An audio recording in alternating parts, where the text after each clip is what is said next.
Guys, என்னுடைய ரொம்ப நாள் ஆசைங்க. இன்னைக்கு தான் நிறைவேறுச்சுன்னா பாத்துங்களேன். உலக புகழ்பெற்ற நம்ம சிதம்பரம் நடராஜர் கோயிலை பத்தி எனக்கு தெரிஞ்ச சில விஷயங்களை உங்க கூட ஷேர் பண்ணதாங்க இந்த வீடியோவே.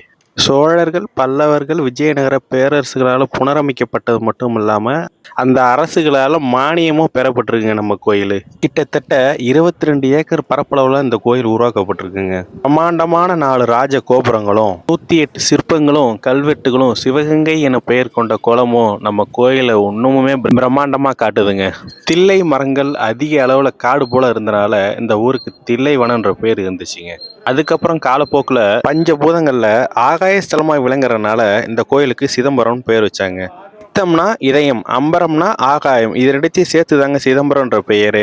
காலப்போக்கில் பார்த்தீங்கன்னா கோயில் பெயர் சிதம்பரம்ன்ற பெயரே ஊர் பேரை வச்சாச்சுங்க.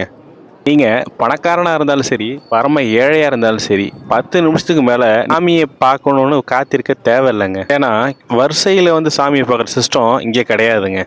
காரணம், இந்த கோயில் இப்போ வரைக்குமே தீட்சிதர்கள் கட்டுப்பாட்டில் தாங்க இயங்குது.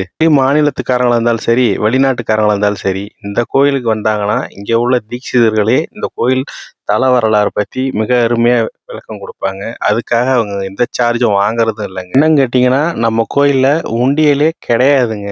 ஆண்டுக்கு 2 முறை தேர் பவனியும் மூலவரே வீதி உலாவறதும் இந்த ஊரில் ஒரு சிறப்பம்சங்க. அது மட்டும் இல்லைங்க, இங்கே உள்ள மூலவருக்கு 6 கால பூஜையும் தினந்தோறும் நடக்குங்க. அதே வேளையில அன்னதானமும் வழங்கப்படுதுங்க. வெளியூர்லேருந்து வர மக்களுக்கு அது ரொம்பவே யூஸ்ஃபுல்லாக இருக்கும்.